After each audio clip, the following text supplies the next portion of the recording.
অর্ধেক রাত হলে আকাশের দরজা কি হয়? খুলে দেওয়া হয়। যে যা চাই তাকে আল্লাহ তা দিয়ে দেন। যে যে বিষয়ে প্রার্থনা করে সেটা আল্লাহ কবুল করেন। যে যে কোনো বিপদে পড়েছে আল্লাহ তাকে উদ্ধার করেন। তবে যার জেনার সম্পর্ক আছে তার কথা আল্লাহ কবুল করেন না। আমি কি দিয়ে বুঝাই জেনা কত বড় বিপদ? আমি কি দিয়ে বোঝাই আপনাকে জেনা কত বড় বিপদ? যেটা ঘরে ঘরে হচ্ছে, যেখানে সেখানে হচ্ছে, যেটা মানুষের কাছে আজকে পাপের কাজ নয়। শোনো, মুনাফিকি করো না বক্তব্যের সাথে। এই ছেলে, তোমাকে আমি কঠিন ভাবে বলে যাচ্ছি, তুমি বক্তব্যের সাথে মুনাফিকি করো না। এখান থেকে উঠার আগে মোবাইলে যত মেয়ের নাম্বার আছে তুমি কেটে দিয়ে উঠবা। জিন্দেগিতে কোনোদিন কোনো মেয়ের সাথে গল্প করো না। তোমার সাথে এ অংশে আমার জরুরি কথা আছে, তুমি একটু ধৈর্য ধারণ করো, একটু সামান্য একটু থামো। তোমার সাথে আমার আরো জরুরি কয়েকটি কথা আছে। মুহাম্মদ সাল্লাল্লাহু আলাইহি সাল্লাম বলেন, আমি রাতে ঘুমিয়েছিলাম, জিবরাইল আমার ডান হাত ধরলেন, মিকাইল আমার বাম হাত ধরলেন, ধরে আমাকে নিয়ে চলে যাচ্ছেন। যেতে যেতে দেখি অনেক মানুষ আসাদু সাইনতে খাফান, ফুলে ফেঁপে বিশাল বিশাল আকৃতি ধারণ করে আছে। 50 হাত 100 হাত উঁচু উঁচু হয়ে আছে। ওয়ান্তানাহু রিহান, দুর্গন্ধে টিকা যায় না, এত গন্ধ। কান্নাহুল মারাহিজ, মনে হচ্ছে যেন তারা গ্রামের টয়লেট, মনে হচ্ছে যেন তারা গণশৌচাগার, মনে হচ্ছে যেন তারা গ্রামের টয়লেট, মনে হচ্ছে যেন তারা গ্রামের শৌচাগার। যেই শৌচাগার টয়লেট পরিষ্কার করা হয় না, গণশৌচাগার, গন্ধে টিকা যায় না, বিশাল বিশাল রূপ ধারণ করে আছে। আমি বললাম, জিবরাইল মানা হলাই, কি এরা কে? জিবরাইল, এরা কারা? ছি ছি ছি ছি, এরা কারা? এত কোণে গন্ধ, এত কোণে ফুলে আছে। তখন জিবরাইল বললেন, অহমদ জোনাতা জাওয়ানি, এরা হলো ব্যভিচার, ব্যভিচারনি।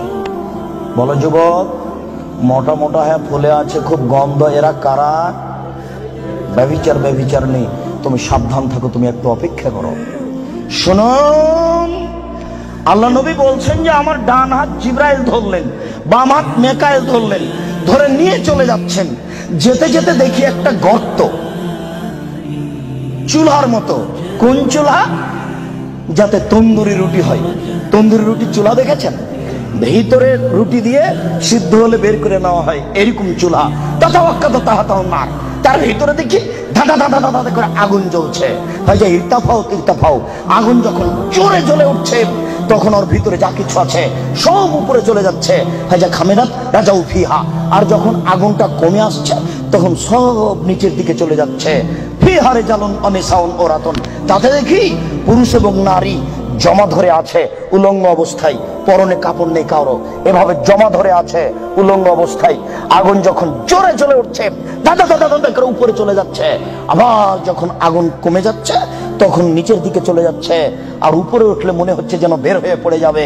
দেখে সেখানে পুরুষ এবং নারী উলঙ্গ অবস্থায় জ্বলছে। আমি বললাম, জিবরাইল মানাউলা, এরা কারা? তখন জিবরাইল বললেন, অহমদ জনাত, তারা হলো ব্যভিচার, ব্যভিচারনি। আল্লাহ নবী বলেছেন, যেসব মহিলারা জেনায় লিপ্ত হবে ওদের লজ্জা স্থানের গন্ধে জাহান্নামীরা জাহান্নামে টিকতে পারবে না।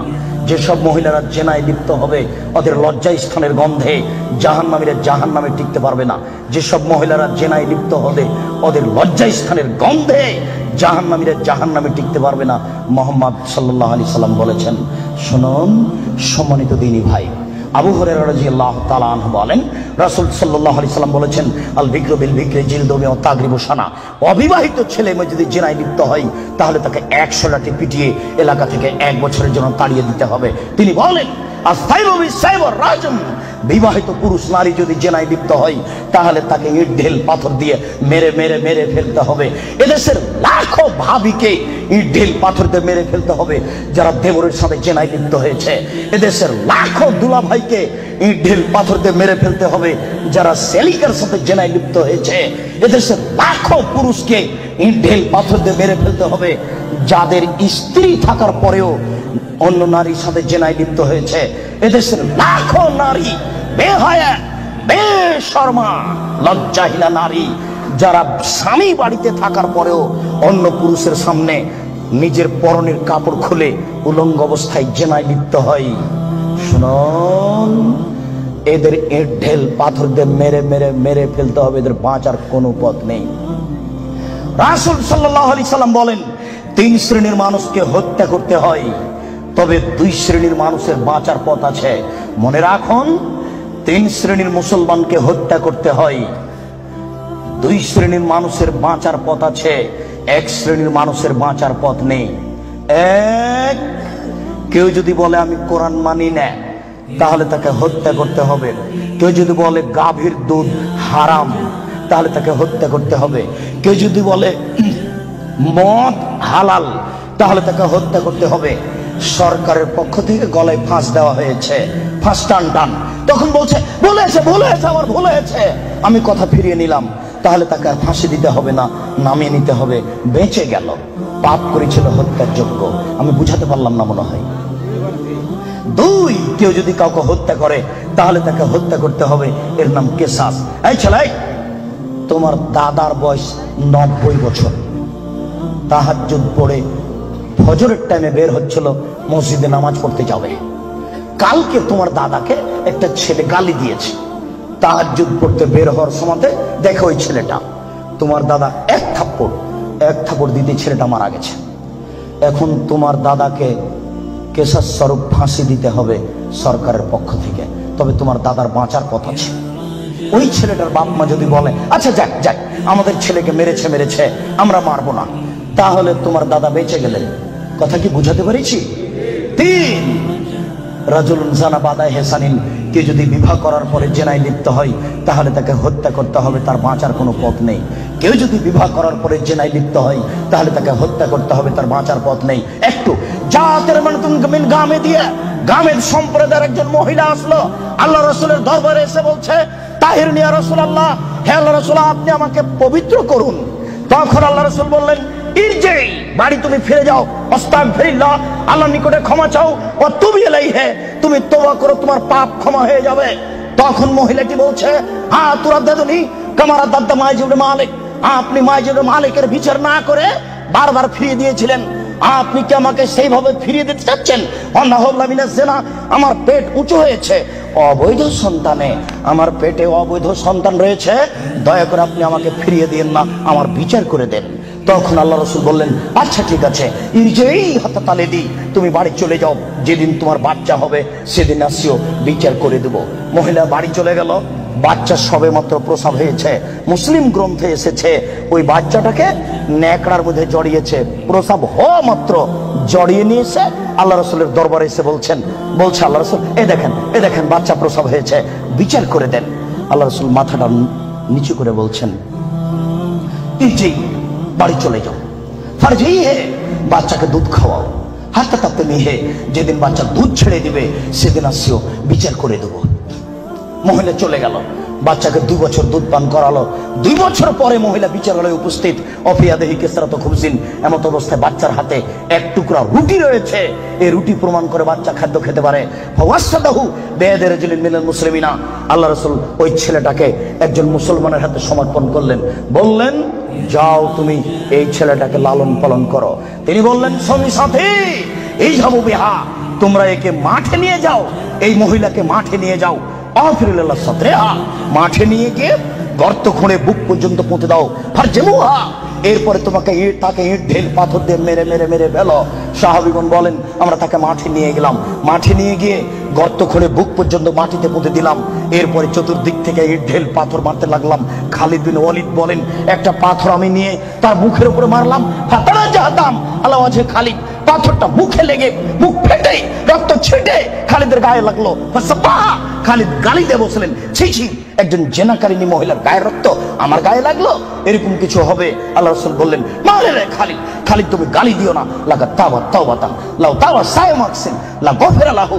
এই মহিলা আল্লাহর দরবারে এত ক্ষমা ভিক্ষা চেয়েছে, এই মহিলা আল্লাহর দরবারে এত কান্নাকাটি করেছে, পৃথিবীর বড় থেকে বড় পাপী যদি এইভাবে কান্নাকাটি করে তাহলে তার পাপ ক্ষমা হয়ে যাবে। খালিদ তুমি একে গালি দিও না, দুঃখিত আপনাকে আমি কি দিয়ে বুঝাই, পৃথিবীর সবচেয়ে বড় পাওয়ারফুল মানুষ হচ্ছেন মুহাম্মদ সাল্লাল্লাহু আলাইহি সাল্লাম। পৃথিবীর ইতিহাসে এত বড় পাওয়ারফুল মানুষ কেউ জন্ম নেয়নি, কিয়ামত পর্যন্ত কেউ নিবে না। জান্নাতের গেটে বড় অক্ষরে লেখা আছে, সর্বপ্রথমে যিনি জান্নাতে প্রবেশ করবেন তিনি হলেন মুহাম্মদ সাল্লাল্লাহু আলাইহি সাল্লাম। জান্নাতের ভিতরে একটা ঘর আছে, সেই ঘরের ভিতর দিকে একজন ফেরেশতাকে দাঁড় করে রাখা হয়েছে, এখনো উপস্থিত। তাকে বলা হয়েছে, কেউ যদি বাহির থেকে এসে ঠক ঠক করে শব্দ দেয়, কে যদি বাহির থেকে বলে মুহাম্মদ, তাহলে এই দরজা খুলে দিও। এই ঘর মুহাম্মদ ছাড়া কারোর জন্য খোলা হবে না। আপনাকে আমি কি দিয়ে বুঝাই মুহাম্মদ সাল্লাল্লাহু আলাইহি সাল্লাম কত বড় পাওয়ারফুল মানুষ। বিচারের মাঠে ইব্রাহিম আলাইহিস সালাম বলবেন, কাদ গাজিবা আলাইয়া রাব্বি, আমার প্রতিপালক আমার উপরে রাগ করেছেন। মা গাজিবা মিন কাবলা বাদ, আমার প্রতিপালক এরকম রাগ পূর্বেও কোনোদিন করেননি, ভবিষ্যতেও কোনোদিন করবেন না। নাফসি নাফসি, আমার যে কি হয় তা আমি নিজেই বুঝি না। এইভাবে চিল্লাচিল্লি করবেন ইব্রাহিম আলাইহিস সালাম। আপনার হুজুরের কি হবে, পীর সাহেবের, আপনাকে আমি কি দিয়ে বুঝাই? শুনুন, ওই সময়তে মুহাম্মদ সাল্লাল্লাহু আলাইহি সাল্লাম সিজদায় পড়বেন, তখন আল্লাহ বলবেন, এই ফারাসাক সালতুতা পাসফাতু সাফা, মুহাম্মদ মাথা উঠান, বলেন, যা বলবেন তাই মেনে নিব, যেই কথা বলবেন আমি সে কথা গ্রহণ করব।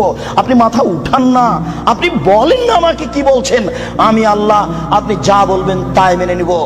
এত বড় পাওয়ারফুল মানুষ, একটু বলতে পারলেন না, যাও যাও তোমার বিচার হবে না, তোমার পাপ ক্ষমা হয়ে গেছে, যাও তোমার বিচার হবে না, এই কথা তিনি বলতে পারলেন না।